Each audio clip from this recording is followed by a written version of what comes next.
Okay, good morning, good afternoon, everyone. Thank you for connecting. We see people still connecting to the webinar. I'll give a couple of more seconds so people can fully join.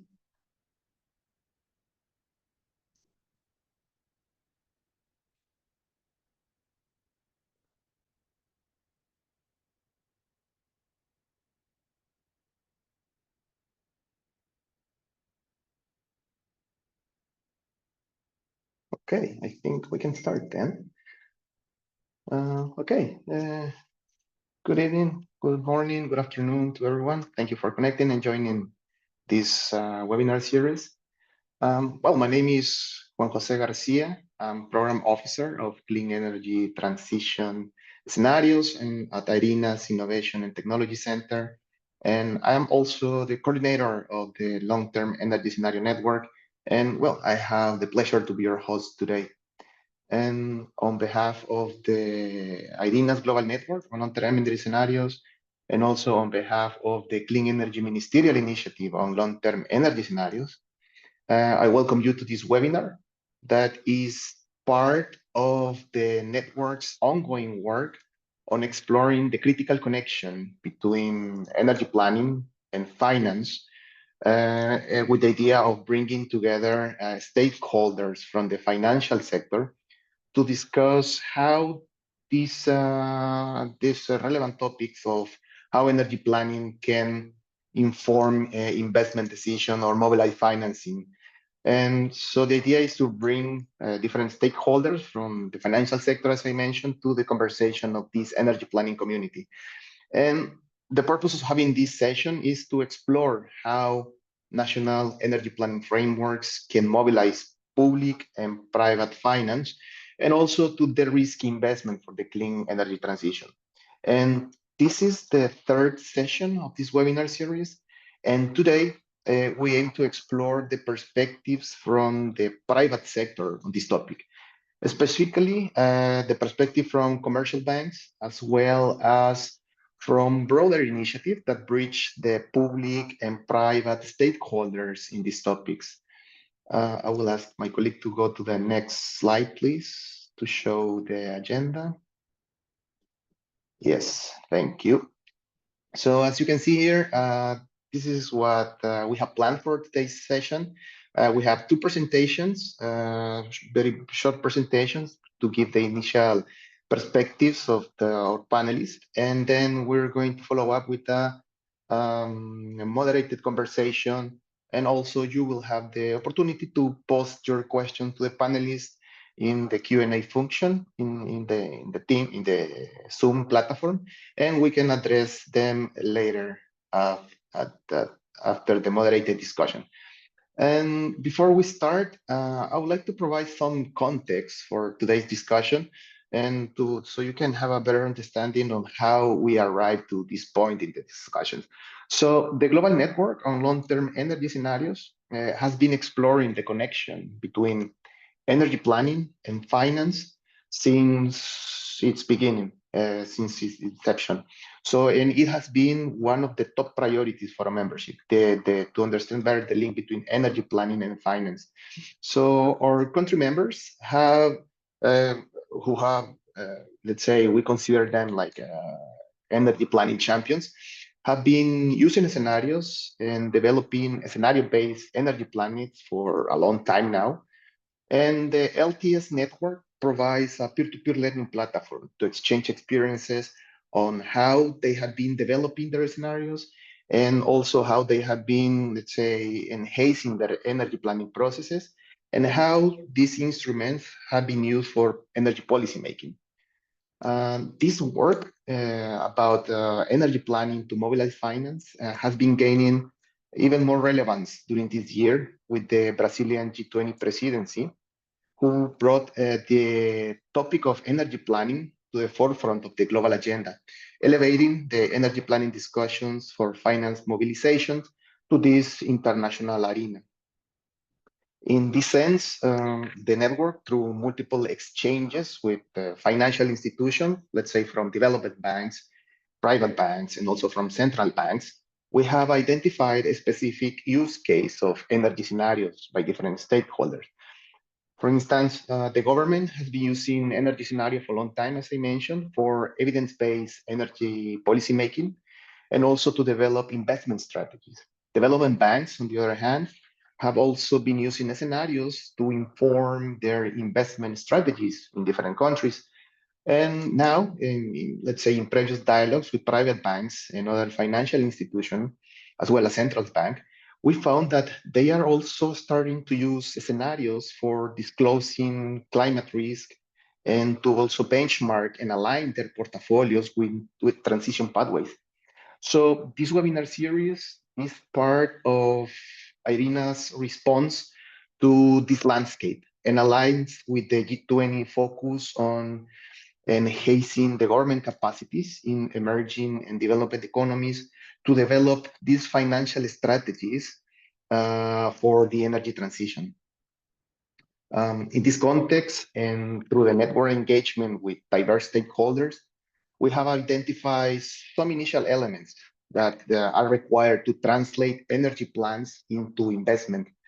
Uh, for instance, from developing realistic project pipelines, implementation timelines, to the integration of these plans with the long-term development vision of the country as well, and also ensuring a strong institutional framework. And at this point, it is fair to say that we don't have all the answers of how to improve this link between energy planning and finance.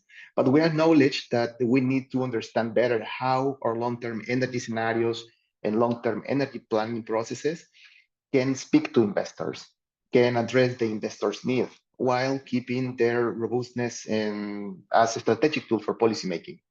So today's session will help us to explore these elements further through our distinguished speakers. Next slide, please.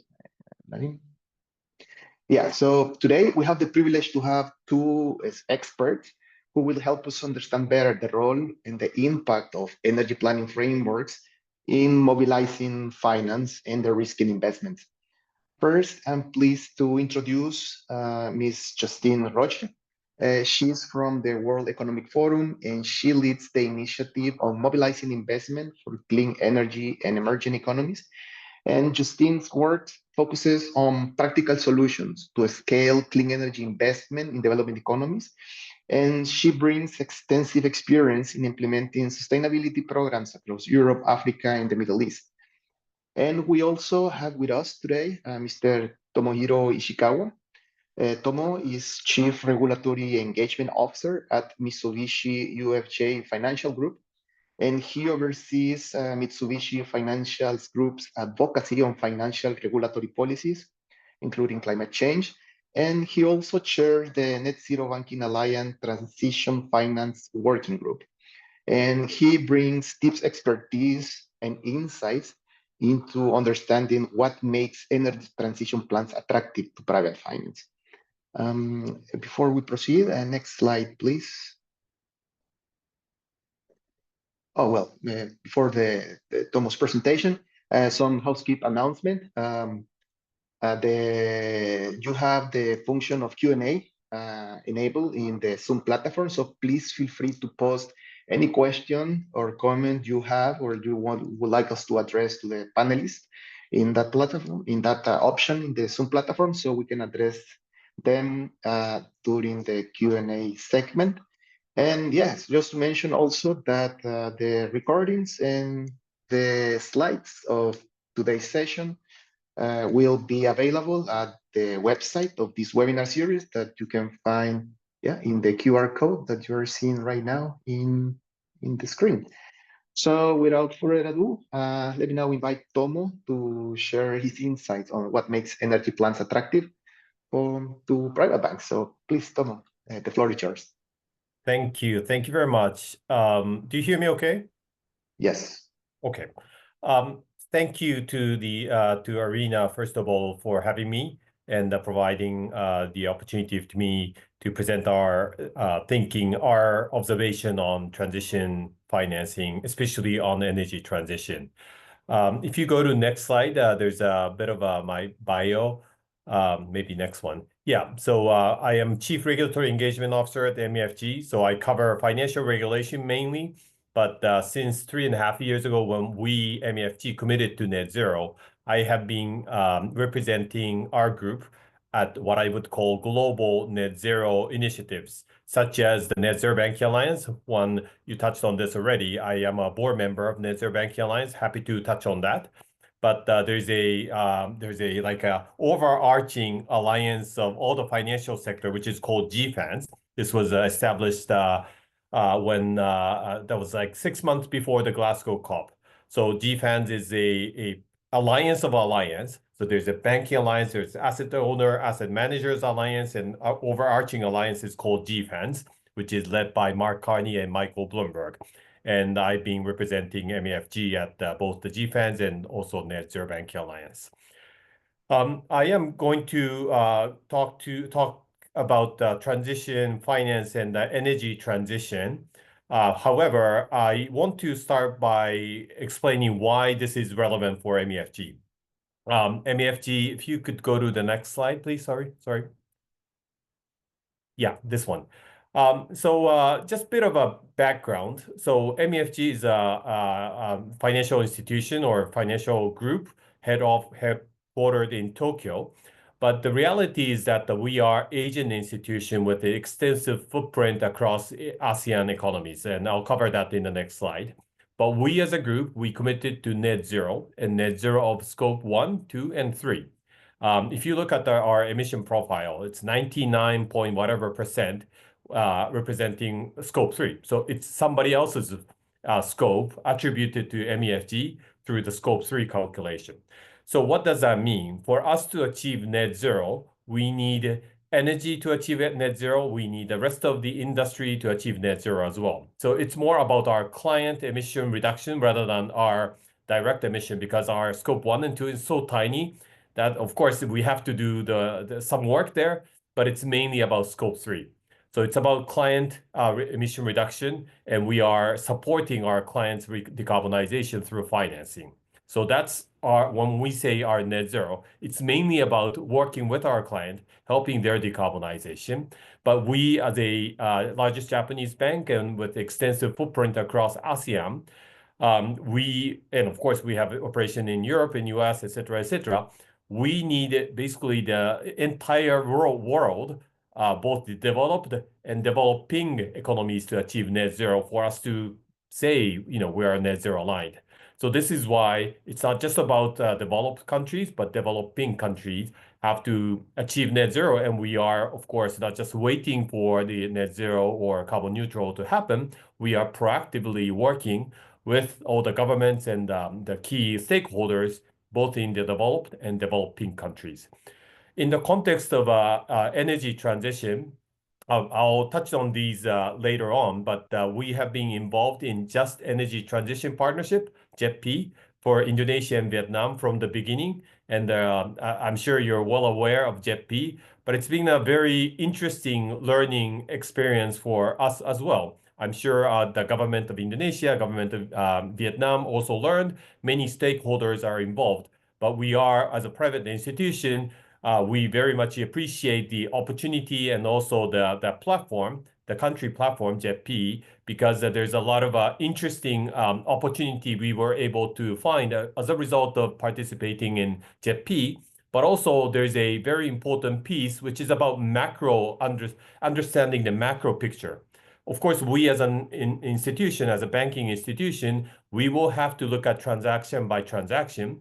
But without knowing the macro picture, there's no way we will be able to proactively finance and enable transition of energy sector. So this is the relevance in the context of today's topic. It's both the macro picture and also micro understanding of transaction that we need to do for us to help transition of energy system.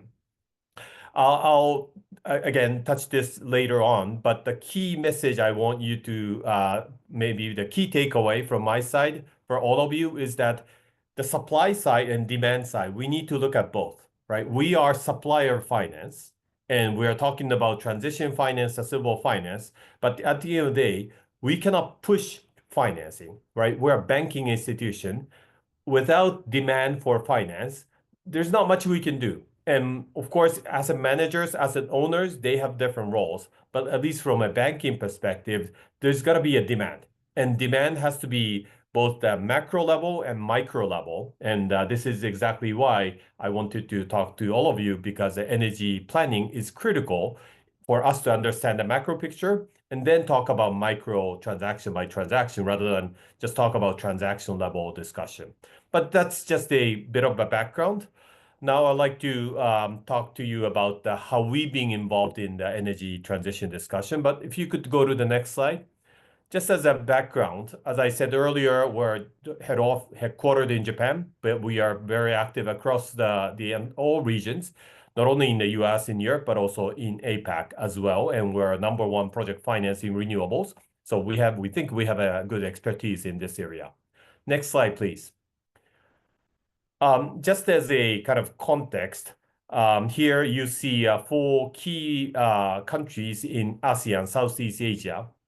But the story I'll be describing is more, how should I say, as a practitioners and also the bank with a local presence in these emerging economies, Vietnam, Thailand, Philippines, and Indonesia. If you look at the domestic ranking, the column, we are number 3 in Vietnam, number 5 in Thailand, Philippines, Indonesia. We're all, among the top 10 banks. So we're not just a foreign bank operating in these countries. Rather, we are domestic banks operating in all these jurisdictions for key ASEAN states. And of course, we have operation in other Asian countries too. But if you look at the number of employees, if you add them up, our employee number in ASEAN is almost 100,000. So that's how big we are in these economies. So to some extent, the way I would describe is we have skin in the game when it comes to energy transition and the whole of economy transition of these Southeast Asian economies. But of course, it doesn't mean it's just about Asia. Middle East and all other regions need to achieve net zero. But especially for MEFG, for us to achieve net zero, these economies, ASEAN, is critical because without these economies achieving net zero, there's no way we as a group can achieve net zero. Just as a background. Next slide, please. I touched this already, so I'll spend maybe 10 seconds.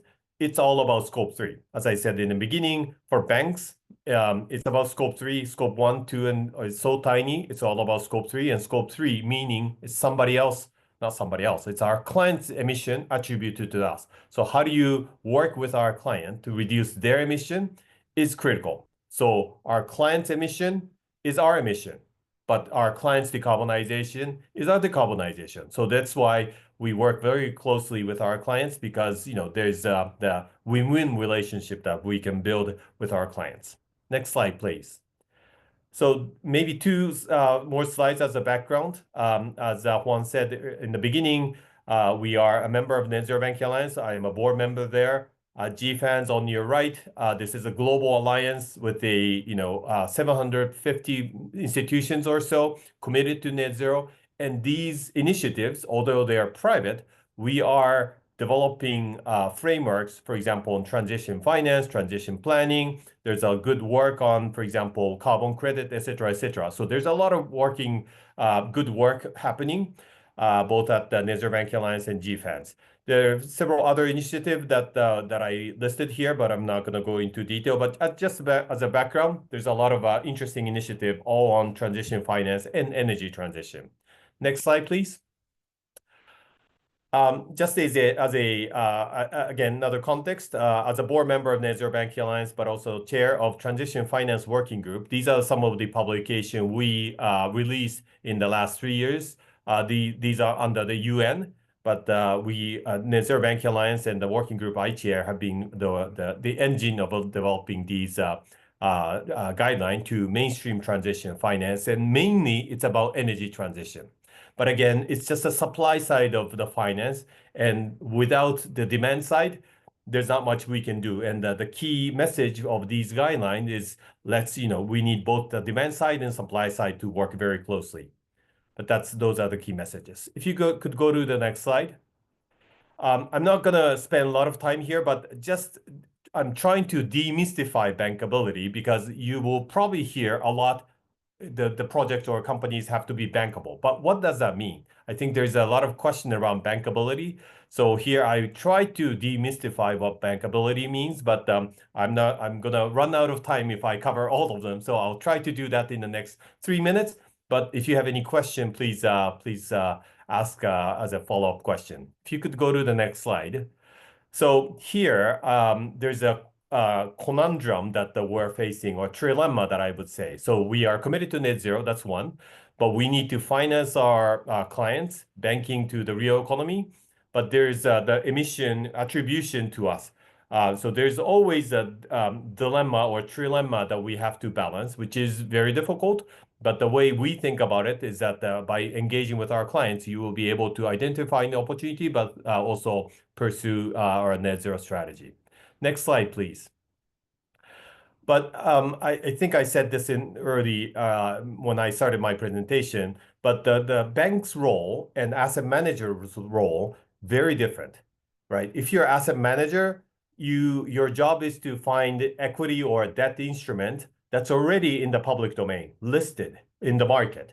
So if you, for example, if you want to buy a, I don't know, Tesla share, you go to the whatever the website and you press the button, you can buy the equity, right? So there your job is to identify which asset you want to invest in. However, for the bank lending, the right-hand side, we always have to originate transaction, right? You cannot go to the market and just buy bank bond or debt. That's not how we do it. We talk to our clients, we identify opportunity, and it's the client of ours who makes the decision that you want to lend from us, and then we finance it. So it's always about identifying the opportunity, you agree to lend, and then you actually execute and you follow up with all the net zero alignment, et cetera, rather than you invest first and then engage. So clearly there is a difference between asset managers and the banking. Again, I'm not going to go into details, but so that banks, the way banks operate is quite different from asset managers. Next slide, please. So here again, some attributes. But for capital market investors, disclosure is critical because you have to rely on publicly available information. But for us, it's more about engagement, and the disclosure is just the beginning of the discussion. We will look at what's publicly available, but that's just the beginning of the conversation. You talk to your client, and you need to identify opportunity that's not out there, and that's our competitiveness. Next slide, please. So here's a kind of life cycle. I'm not gonna repeat the same thing, but you have to start from dialogue. You understand the plan. You look at, you identify opportunity, and then you do the due diligence and lend.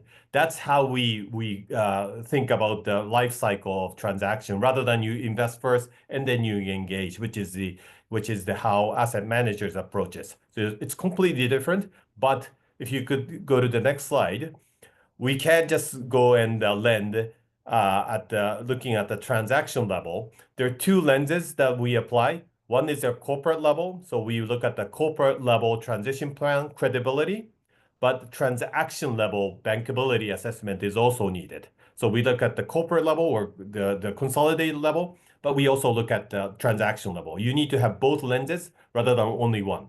If you're an equity investor, you'll probably be focusing more on the left-hand side only, but for bank, you also have to look at transaction by transaction. It's both lenses that are critical. But for us to be more proactive in emerging economies, you also need to have a macro picture as well, and which is something I said in the beginning, and I'll come to this point later on. But just so that you know, this is how banks operate.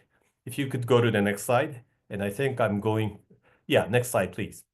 So this is a last slide, and I'll wrap up there. So as I said in the beginning, there's got to be, so we are the supplier of finance, but there's got to be a demand for finance so that we can, identify and provide the financing rather than it's the supply side driven transition.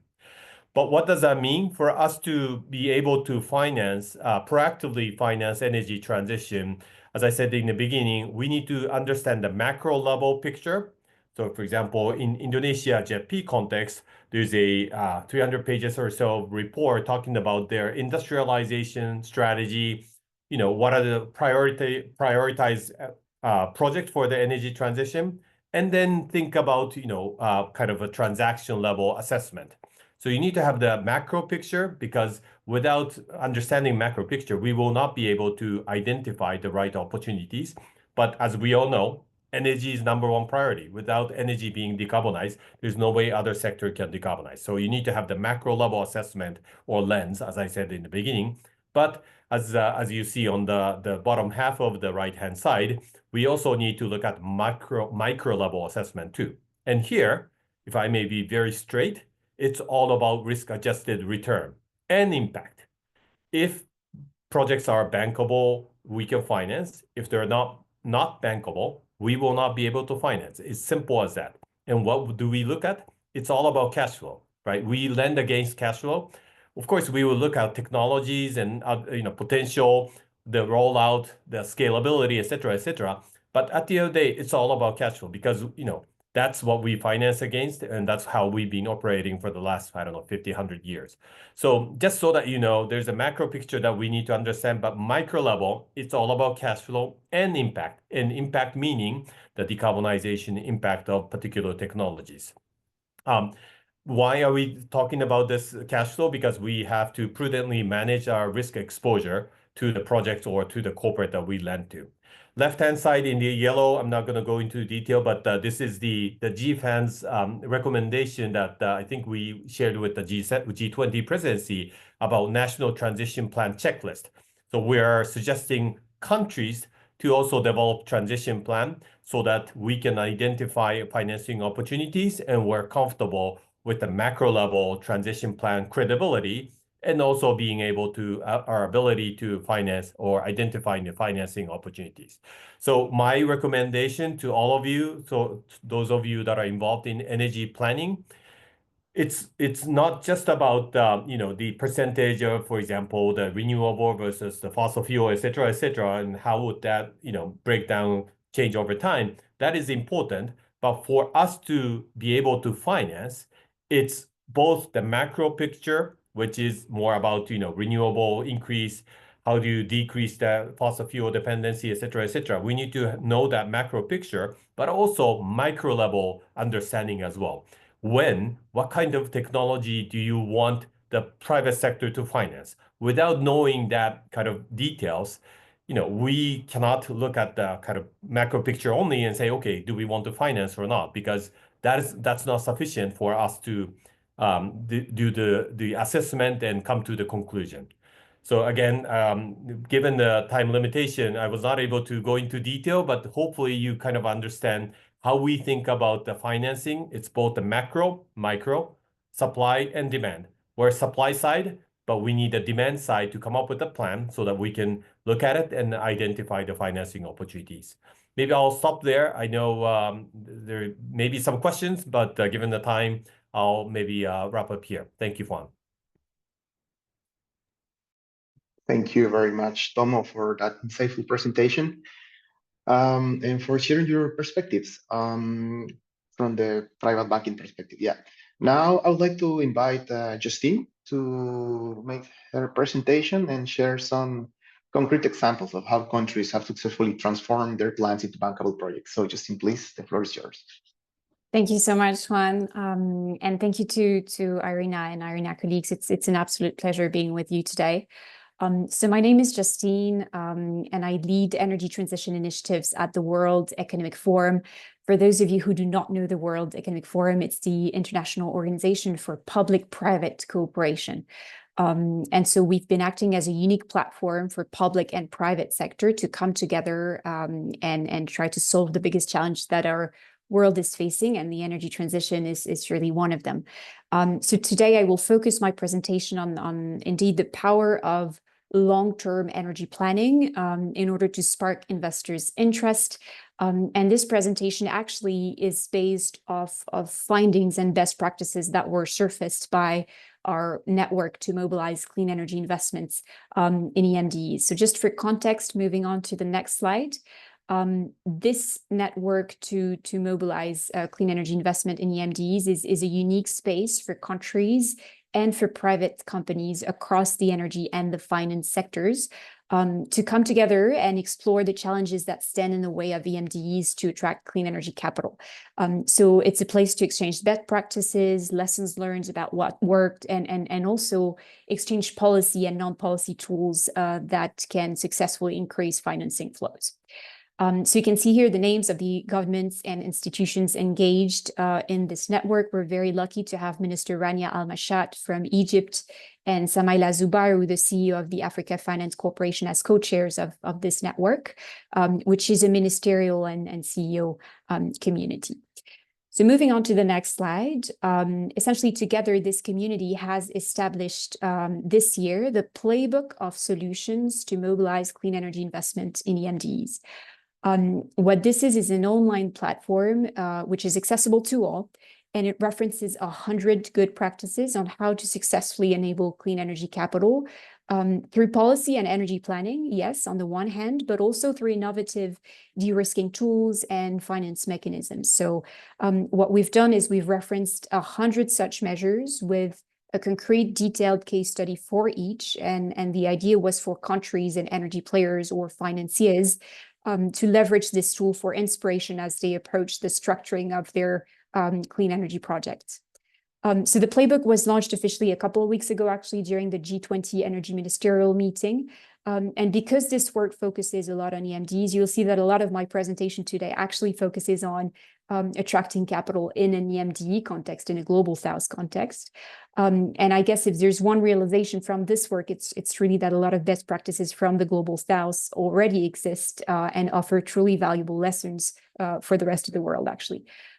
I also, before I move on, just want to emphasize again the importance of global South nations and EMDs in this journey, in the sense that today they only receive about 15% of global clean energy capital flows, which is really in stark contrast with the fact that they host 2/3 of the global population. So clearly they're critical, yet annual investments are really lacking, and that's exactly what we're looking at changing. So moving on to the next slide. I just wanted to start, sorry, the previous one. Thank you so much. Just wanted to start with, why does energy planning matter so much in order to attract capital, and private capital especially, before we discuss the how later on. We know that it will be impossible to finance the energy transition with public funds alone. And that's because we live in a macroeconomic context that is really characterized by high levels of public debts.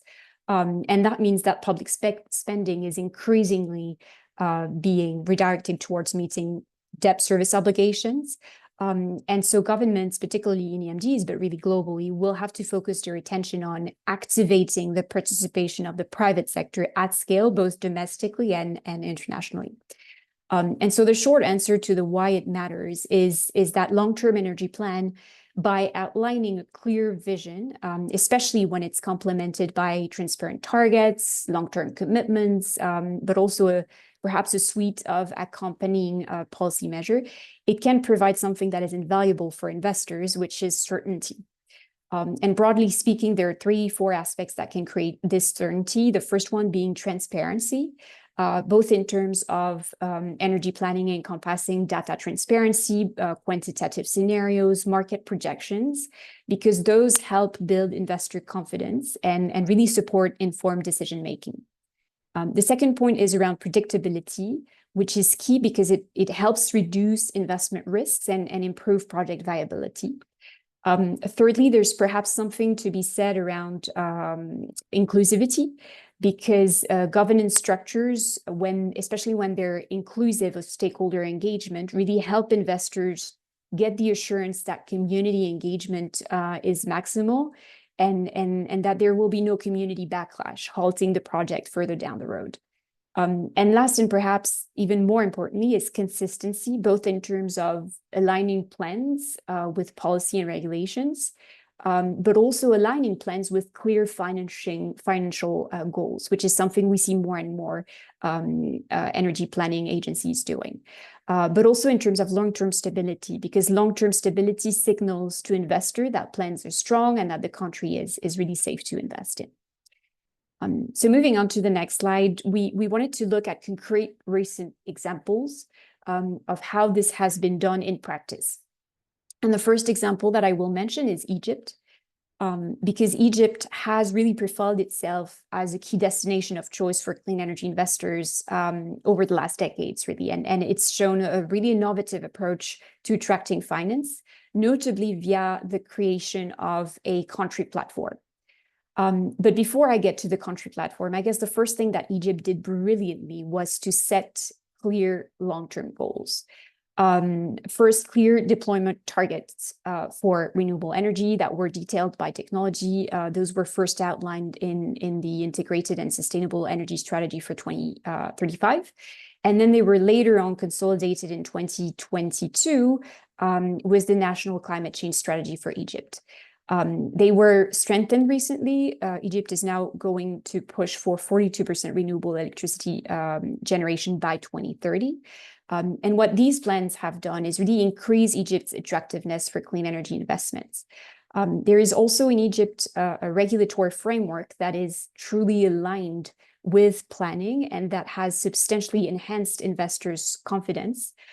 Just a couple of things that can be noted there are measures that helped increase private sector participation in renewable energy development and in renewable energy finance, notably.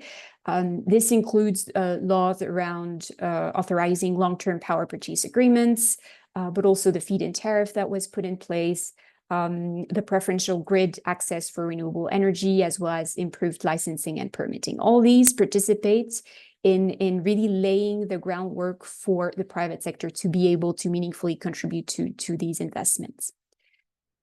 Lastly, and that's perhaps the most important point, I think Egypt has managed to create what I would call country platforms in a way that is truly remarkable. A couple of years ago, in 2017, the government adopted something called the Egypt Renewable Energy Financing Framework in partnership with EBRD and the Green Climate Fund. And this was a framework that managed to raise $1 billion, including $250 million from the private sector. Later on, Egypt, a couple of years later, issued a 5-year sovereign green bond, which was worth 550 million. That was in 2022, just to finance projects for mitigation and adaptation. And later on did also debt swaps with Germany, 60 million debt swap first, and then more recently 113 million debt swap with Germany. And I will mention, I hope we get to talk about this later, but debt swaps are really profiling as a very interesting new mechanism as well to channel capital for clean energy, especially in an EMD context. And last but not the least, in 2022, Egypt launched the country platform for the nexus of water, food, and energy called the NWEFI. And if you want to move to the next slide, basically the goal of this country platform was to move from pledges to financing implementation of concrete projects. What the platform does is it taps into diverse capital sources and de-risking measures. So that includes debt swaps, as I was mentioning, guarantees, concessional loans, but also grants, as well as private investments. And just on the energy pillar front, there are many different pillars, but just for energy, the goal of this platform is to mobilize $10 billion for the energy sector with the support of 500 million concessional finance. And what this platform has done brilliantly is really to propose a pipeline of projects for the private sector to consider along 3 key strategies or priorities. One of them being the decommissioning of 5 gigawatts of fossil fuel plants. The second one around installing 10 gigawatts of wind and solar. And the third one around the rehabilitation of the national electricity grid, and that includes also storage facilities being developed. So really a phenomenal example of how energy planning on the one hand can help guide finance planning. And just in terms of impact quickly, just 1 year after its launch, this NWEFI platform had mobilized already 2.18 million of private sector investments, both for solar and energy projects, and there were already 4 renewable energy projects reaching financial close. So very concretely channeling money to where it's needed.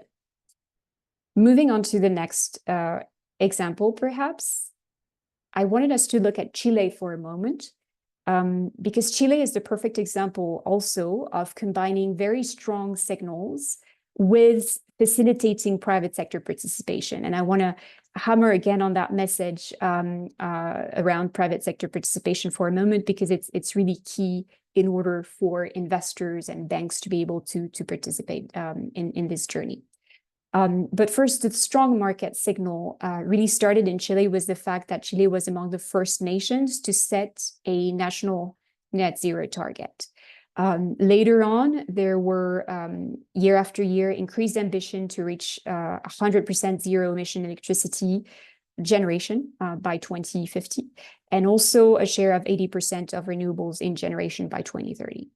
And that same year, one thing that is quite unique is that the government entered a binding agreement with coal asset owners not to install new coal plants, and in fact to retire or repurpose all existing coal-fired power plant. So all this really contributes to very strongly signaling to investors that the government is very serious about its commitments. Now, Chile also has a strong history, as I was telling you, of opening the sector for private investment participation. And it's, I believe, as early as the early 80s that Chile started liberalization of its power market. In 2004, there was a law that started to facilitate non-discriminatory grid access and also exempted renewable energy producers from transmission fees, which are very important measures that will incentivize the creation of those projects and also the participation of private sector players. Later on, it introduced quotas and also allowed individuals to sell surplus energy back to the grid, which also really helps. And I think what it goes to show is that it's not only long-term renewable energy planning, but it's also long-term grid planning that was key in the case of Chile. Perhaps moving on to my last example for today. And there are many others, right? But for the sake of today, I wanted to talk a little bit about Brazil. Because Brazil established a very robust framework for renewable energy investment as well as early as the 90s. And it's an example of what solid governance model for energy planning can look like, as well as smartly and very effectively leveraging development banks, and notably the BNDES as its national investment platform. So very quickly, from a market structuring standpoint, as I was telling you, as early as the 90s, we saw pioneering renewable energy auctions in Brazil. Also the privatization of the power market and even reverse auction being piloted in 2009. And what's worth highlighting is that not only renewable energy development is open to private sector finance, but also the transmission industry through a concessional system and through public auctions. And I was mentioning very strong planning governance as well. This is the second point here. There are a number of key bodies between Enel, the ONS, and others, but really the EPE as the planning agency is really the one that has offered very robust and consistent planning over the years. It's responsible for long-term studies, so up to 30 years, but also the development of the short and mid-term plans, anything up to 10 years. Both for generation and transmission expansion. And what's interesting is that it also does the very more short-term 1 to 5 year implementation follow-ups as well. And what it does particularly well, and that is enticing for investors, is the EP is able to provide very clear estimates of the levels of investments that is required, especially in the transmission sector, to get to the scenarios from the national energy planning. And lastly, last but not the least, perhaps the smart use of development banks. I will mention 2 examples there. The first one is that the Brazilian Development Bank, the BNDES, played really a pivotal role as the national platform that has facilitated blended finance for clean energy investment and really helped unlock international participation in clean energy deals. And also worth noting is a recent example of the Inter-American Development Bank partnering with the finance ministry recently to lower FX risk through a hedging mechanism for currency risk, which, as we know, is also a deterrent of investment in EMDs. Voilà, so just in conclusion, maybe if you can move to the next slide. I will skip that one. I'm sure we will get to discuss about these, so you can move to the next slide. Basically, in conclusion, I will just say these are just a few examples. There are a myriad of others, which really goes to show that it's effective energy planning that is essential to enhance market predictability, but also investment security. And the last thing I will say is this was perhaps more of a teaser, highlighting a few examples, but there are more than 100 other examples that can be found on the Playbook of Solutions that we recently launched, and that's the video that you can see here. So just inviting you to consult it, reach out to us. The goal now for our network will be to go ahead and facilitate the implementation and the replication of as many of those solutions as possible in EMDs. So I invite you to flag your interest in participating in this endeavor next year, and look forward to the upcoming discussion. Thank you. Thank you very much, Justine. Thank you for that insightful presentation as well. Now, I would like to move maybe to our moderator conversation. So I will kindly ask my colleague to stop the presentation for a moment. Thank you, Nadine. So yeah, no, thank you. Thank you very much, both. And I've heard, like, let's say, we have heard two different perspective, but at the same time, complementary perspective. From one hand, we heard from Tomo, their insights of what the private bankings are considering important to see in plans in order to take this decision for investment. And on the other hand, Justine, you just showed us very good examples of how countries from the global south have been leveraging on these planning aspects to actually create these investment opportunities. So maybe I would like to start this conversation by maybe see if we can have some kind of reflections from each other's presentation in terms of, for instance, Tomo, you mentioned in your presentation the importance of having these two levels of assessment, from the corporate level, let's say the macro view, the macro assessment, which in terms of credibility, and also the relevance of having this transaction level, let's say, to assess the bankability of projects. Maybe based on the examples that Justine presented of how, for instance, Egypt established this framework, with this clear framework, with the starting from goals to implementation, or how Chile, for instance, has made this strong connection between planning and market design. Maybe some reflection from your side on how do these kind of, let's say, structured approaches influence banks in their assessment process, maybe at the macro level and the micro level that you mentioned. Sure, thank you. And also, Justin, excellent presentation. You know, the way I would respond to Juan, your question would be whether it's Chile, Egypt, Brazil, et cetera, I mean, having that platform for us, like JETP, Indonesia, Vietnam, similar, right? But when private institution like MUFG or other banks or asset manager, when we talk about net zero, it's more engaging with our clients. So this is, again, about dilemma, right? We want to achieve our net zero. So what does that mean? It means our existing client or the countries where we operate already, Japan, Indonesia, US, UK, for example, where we operate, we want our client to reduce their emissions so that our scope 3 will also go down. And as a result, we hope to achieve 2050 net zero. For example, if we don't have our clients or platform operation in, for example, Chile, the question is, would we want to finance projects in Chile or Brazil or in Egypt, else, et cetera, et cetera? The answer, short answer is no. because the more you finance, if it's a pure renewable, maybe it's doable. But it's Justin, you mentioned about, I forgot which country, but the phasing out of coal. Phasing out of coal requires new financing. It's a long story, but you need to get the new financing for the purpose of early phase out.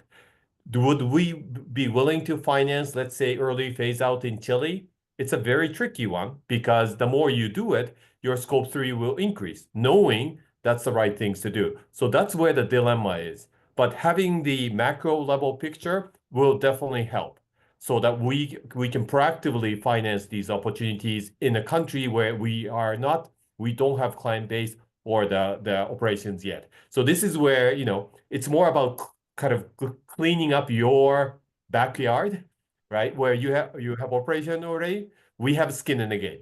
But outside of that, this is where, how do you encourage banks and other private institutions to be mindful of all the economies across the world rather than just looking at the countries where you operate already. But maybe, I don't know, Justin, if you have any thoughts around it, but that would be the response, at least from a private sector side. For example, why would we have to do Chile opportunity? I'm just picking up Chile, but I'm sure private sector institution will react that way because, some may say that's not something we're good at, and therefore somebody else needs to do it. But maybe I'll just stop there for now. Thank you, Tomo. Any reaction, Justin? Yeah, I think your question in my head brings it back to how can sort of energy planning better reflect investors' priority? Because if they do, then you somehow have the guarantee that investors will be interested. And I think there is a growing trend out there. I mean, before, energy planning used to be just about that, right? Just about energy planning, future scenarios for the power system. I think more and more what we're seeing is countries actually getting into the space of backing their energy planning with a financial plan as well. And that's something that is very welcome from financiers, because then it clearly outlines where is it that financiers should focus their attention on, and what can they expect in terms of quantum of investment that is needed in the various areas of the power system that need investment at country level to propel the energy transition of that said country. So I think this is a very welcome trend, and hopefully we'll see more and more of that. But I think there's also an element, and I was seeing something being mentioned on the chat around openness. I think there's an element of integrating some kind of consultation with private sector stakeholders and also with civil society. And again, just to go back to an example, it's something that Chile, for instance, has done with some success, whereby Chile's Ministry of Energy created a division of I think so-called participation and social dialogue, I think it's called. And the idea was to promote inclusive, transparent societal participation in energy policies and in energy planning. So there's something also to be said around the degree of involvement of investors in the various financing plans. And broadly speaking, really how to integrate their priorities from early on. Can I? No, thank you. Yes, go ahead. So what I said and what Justin just said, I think private sector, what we're looking for is not just the energy plan period, but it's more about marketing, right? I am, by the way, in Baku now. Every day there are a lot of initiatives being launched, right? Whether it's a Brazil one or Chile, Justin, you mentioned country platform and all these energy planning. So I hope those that are involved in energy planning will not just say, here's energy plan and let's wait whether the private sector want to finance or not, but you need to sell your story so that banks or asset manager will be excited with the opportunities. Without selling, there's so many opportunities out there, and we may not be able to capture all of them. So I think it's planning, but also marketing, and kind of to attract more private sector investment financing. Okay, no, thank you, Tomo. Thank you for the perspective. Since we're now touching on how create excitement in investors, Maybe I would like to ask Tomo and Justin your perspectives. For instance, from your own experiences, what specific elements in plans, I mean, Tomo, for you, most effectively have captured investor attention, and Justine, maybe from your perspective, from the case studies you have analyzed in the Global South, what are the common elements that these cases have in terms of their risking approaches? Maybe we can start with Tomo. Sure. So we of course, as a bank, we need to properly manage the risk, right? If it's my money, we're more than happy to finance anything, but we manage depositors' money, right? We cannot just randomly go out and finance, even if it's saving planet. We cannot do that. That's not how we are supposed to be managing our depositors' money. So what does that mean? We need to prudently manage the risk. It means it's not just about technologies, but scaling the technologies. So whether it's Asia or Middle East, Africa, we want to see scaling of certain technologies so that there's potentially in the next, not 3 years, but 5, 10 years, you can expect the economy to grow and also technology to be rolled out, and therefore risk will be much lower. So we can't just look at technology by technology and look at it and say, do we want to finance or not? Because sometimes I think there was a question around some technologies being too high in terms of risk. True. We, as a debt provider, we cannot just finance the new technology. It's more for the equity investors. But once the technology become matured and scalable, that's when the banks like us can come in and finance. But for us to become comfortable, it's more about the technology, not about technology, but more about scaling so that we can expect a stable cash flow.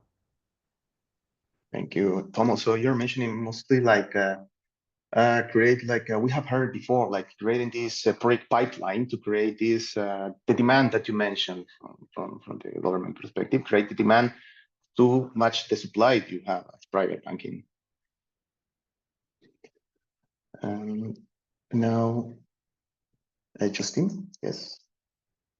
Yeah, so I think this was mentioned by Tomo. The final investment decision is always dependent on two simple factors. It's risks and return at the end of the day for investors. And that is true for each capital providers in the capital stack, whether you're talking about, an MDB, an investor, debt or equity provider. So just want to bring that risk return equation back to the energy planning, because I think the first element in terms of risk, it is something that we have to recognize is present and perhaps in higher levels in certain countries than in others. And while long-term energy planning cannot solve for all type of risks, it certainly can help addressing some types of risk. And the ones that I think come first to mind are, on the one hand, political risk, but also regulatory risk and perhaps even infrastructure risk. And how it does it is by providing a strategic blueprint that aligns the government vision with a regulatory framework and hopefully with market expectations. For all other types of risks that cannot be addressed necessarily through energy planning or through the regulatory angle, there's a number of what we call de-risking tools that are at policymakers and financiers' disposal. And we can talk about those in detail. There are some for currency risk, there are some for project preparation and technical assistance, a number of guarantees and insurance, and so on and so forth. So that's for the risk element. Now, just to go back to the second element of this equation, which is the returns. One thing that impacts returns is going to be the cost of capital. And the real challenge today is that especially emerging and developing markets are estimated to be up to 6 times more expensive than developed countries. And that's in big part due to the cost of capital. And where energy planning can have a big impact there is precisely on creating a bankable pipeline of projects, one by anticipating energy demand, planning supply sources, planning infrastructure needs, but also because long-term energy plan will reduce uncertainty, as we were mentioning, for investors, making projects more bankable, so more attractive to financiers. And as we were discussing before, one thing that is becoming more and more prominent is through the use of these country platforms, there's an element also of diversification, but also an element of highlighting to the financiers what are the currently bankable, investable projects that should have priority and be considered first by financiers. So in other words, what it does in terms of helping financiers making the right decision is really to come up with a pipeline of projects. And that's a very key element too. Okay, thank you, Justine. Maybe just kind of finalizing our conversation, maybe I would like to maybe hear some reflections on your side of maybe from the different vantage points of yours, some reflection on what makes the difference because between a plan that remains on paper and one that actually enables actual investment. Maybe you can elaborate some reflections around this question. We can start with maybe Tom. Yeah. So, let me put it this way. So the last slide I showed was about National Transition Plan. So what's the difference between NDC and National Transition Plan? Of course, NDC could mean different things for different countries, but NDC is more about decarbonization, right? How do you get from where you are and where you want to be by 2050? So it's more about CO2 reduction and your strategy. But that doesn't have project or financing strategy, right? Normally, it's more about CO2 reduction, period. What we want to see, and that's why we ended up calling it National Transition Plan, is so how are you going to do this? And what kind of financing do you need? When and where does the money go, right? So we're not just talking about the demand side, but please think about the supply side so that we can look at it and say, okay, that's where the opportunity is. That's where we can look at. But here, maybe it's more equity. Here, we as a debt provider can come in and provide the financing for the purpose of scaling.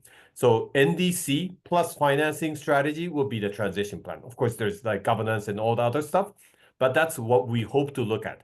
So if I may unpack what I just said, it's more about projects, financing strategy, and also the timeline so that we can look at it and say, okay, here's where the money is needed. And do we feel comfortable in financing kind of that project, like whether it's 2030, 2025, et cetera, et cetera. So again, NDC is not sufficient for us to be able to find the opportunity from practitioners' perspective, right? It's more about projects, figures, how much do you need, which technologies, and how do you basically grow using that energy transition? Because energy transition is just an input, right?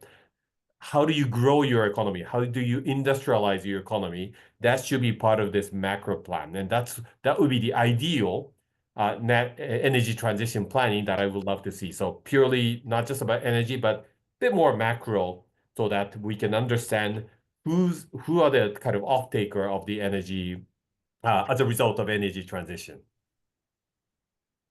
Agreed. Thank you. I think what's at stake there for countries, Juan, is it's essentially trying to answer the question, how do you bridge the gap between planning on the one hand and project execution on the other hand? And I think the example of Egypt that I was giving is a telling is very telling of an example of a nation that has successfully bridged this gap through this idea of creating a country platform. The idea of country platform, investment country platforms, again, lies in creating frameworks or mechanisms that facilitate and promote investment in the energy sector, pointing investors' attention towards the area where there are projects that need financing and projects align with the priority of the country in terms of energy planning to create the future power sector for the country. And those platforms are typically designed to offer a combination of policy support, but also financial incentives, in the forms of grants or tax breaks or other incentives. There's also an element of regulatory clarity, and really creating the right market conditions. A lot of times, as I think I touched on that, a lot of times those platforms integrate an element of matchmaking as well. So it's somehow connecting investors with clean energy project owners. And what they do really well is identifying a pipeline of investable project. And we were talking about risk before. I think from a risk mitigation standpoint, one way that investment platforms can really help is by integrating elements such as political risk insurance, currency hedging, and guarantees that can be provided by multilateral organizations. If you look at the recent country platforms from Egypt, but also from other countries, they all integrated such elements of de-risking in order to facilitate the life of the various stakeholders engaged in the projects. The last point that I will say is, a lot of time, in order to lower the cost of capital, these country platforms also rely on some type of blended finance approach, integrated element of concessionary capital from MDBs or from donor countries. We see a lot of that happening, and I see someone mentioning the JETPs on the chat, as well as public-private partnerships. So very often it's partnership between government, private investors to sort of co-finance energy projects. And this is also a way to bridge the gap again between energy planning on paper and concrete money actually flowing into the projects. Okay, thank you very much, Justine and Tomo. I think we have time now to address a couple of questions from the audience that we have collected in the Q&A function.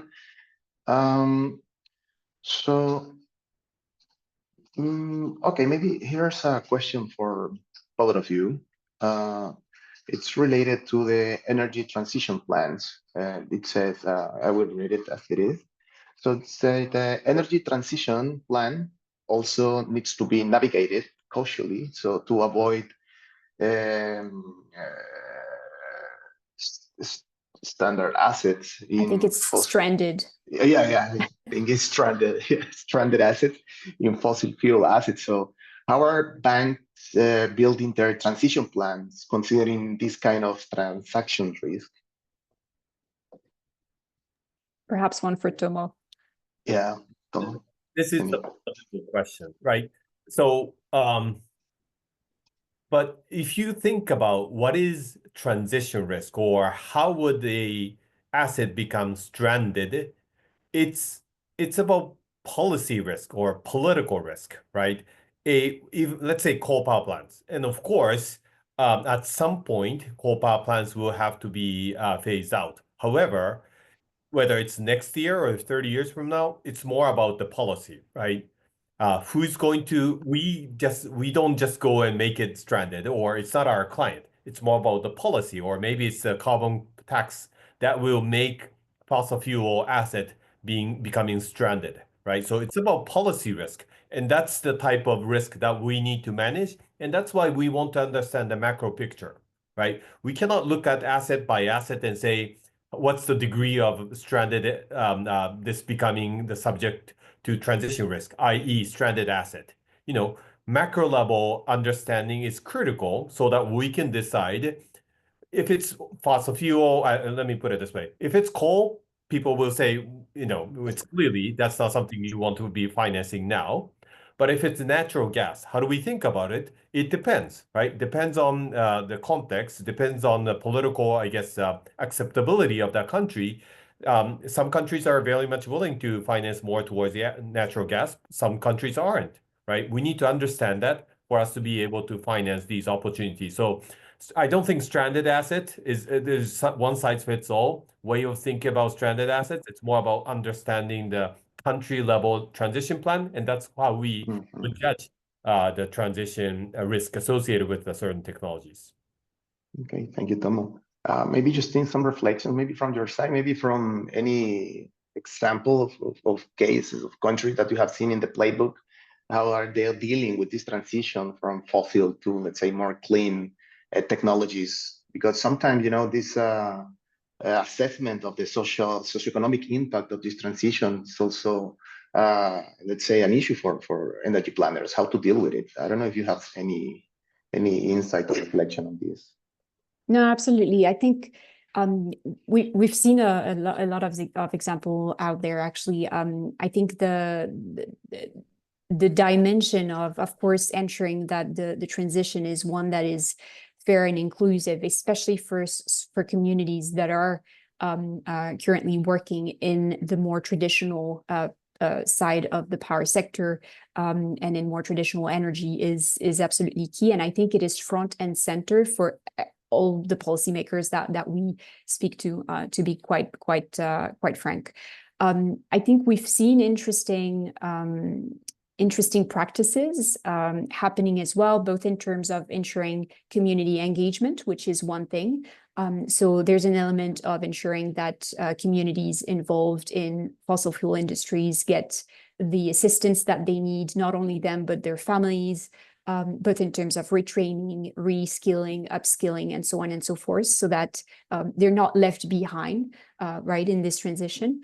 But additionally, there's also an interesting trend, and I want to go back perhaps to the India example, where India is a really good example of a country that was heavily subsidizing fossil fuel, and over the years has started to introduce a subsidy swap program as early as I believe it was around 2013, essentially reallocating subsidies from fossil fuels towards renewable energy projects.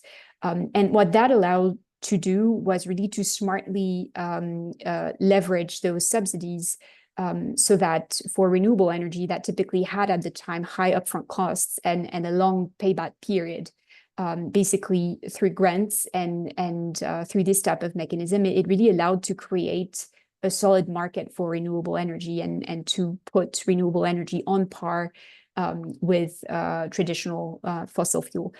So I think we've seen a lot of interesting practices. There are different ways of looking at it. Obviously, communities need to be part of the equation, and there needs to be assistance going there. But at the same time, I think there is still something to be said around trying to come up with policy measures that will help put clean energy on par with fossil fuels, so as to facilitate the transition and also improve the business case for clean energy projects. Okay, thank you. And yeah, we're running out of time, and maybe just one last reflection.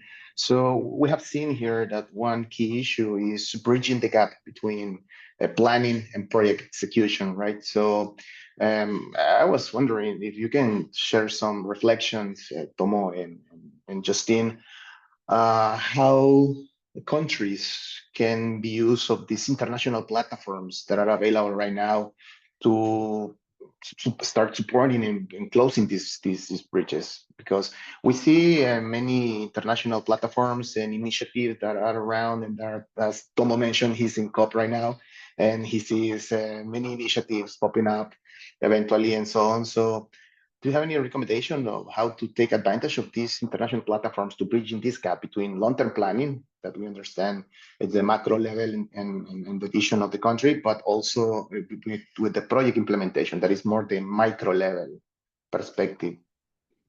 So my recommendation is very simple: involve private sector from the beginning, right? Rather than once you're done, you kind of invite somebody and say, "Here's a plan. What do you think?" I think it's much more efficient, and that was the beauty of JETP for Indonesia and Vietnam. Involve private sector from the beginning. Explain what are the real challenges. Open about your challenges, and say, "Here's a realistic, pragmatic way of transition of an energy system. What do you think? Are you comfortable? Are you willing to finance all these?" Because if you just say here's the outcome, I don't think investor will be excited. Of course, even if you involve private sector from the beginning, still it's not easy. But I think my recommendation would be to involve private sector from the beginning so that they understand the full picture. But energy, as we all know, energy affordability, energy security also relevant in this conversation, right? So it's not just about decarbonization. So the question I will be asking is, how do you come up with a energy transition system satisfying both the affordability, security, and decarbonization? and bankability. I know it's a lot, and that's why we want to be part of the dialogue from the beginning rather than, towards the end of the conversation. And happy to, I'm sure many private institutions like us, we're very much happy to involve from the beginning. Thank you, Tomo. Justin? No, thanks, Tomo. I think something along those lines, and I especially appreciate what you just shared, Tomo, about involving the private sector. I think in my head it boils down to public-private cooperation, and trying to leverage those spaces out there for to craft and to create such collaboration. As we've said, the public sector alone cannot do this. There needs to be stronger engagement from private sector financiers, also from MDBs, so that each of the players along the capital stack can play a meaningful role. So I think public-private cooperation would be key. And as well, I think there are, broadly speaking, 3 tools that are at the disposal of energy planners and policymakers. It's not just in terms of policies. Yes, policies do reduce risks. They help lower the barriers to investments.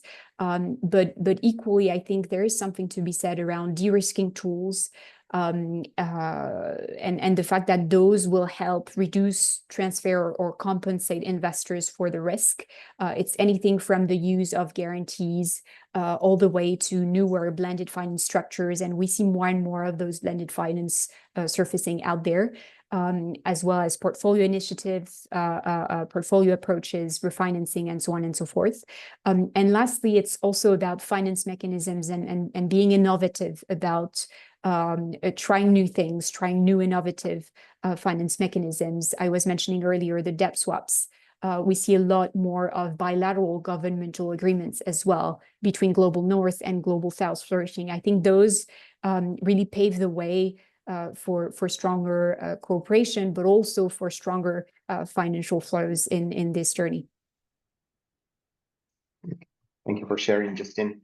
And well, unfortunately, this is all the time that we had planned for the session. And now, on behalf of the energy planning community, IRENAS, and the LTS network as well, I would like to thank our speakers for their valuable insights and also the practical recommendations they shared today with us. And it is clear that it's a challenging process, building these bridges between energy planning and financing, but it is possible. That's the lesson I take from this session. And yeah, so maybe just before closing today's session, I would like to kindly invite you, all the attendees, to also stay engaged with the LTS communications and social media. We are organizing the final session of this webinar series for the last week of November. If I'm not mistaken, it's on the 27th of November.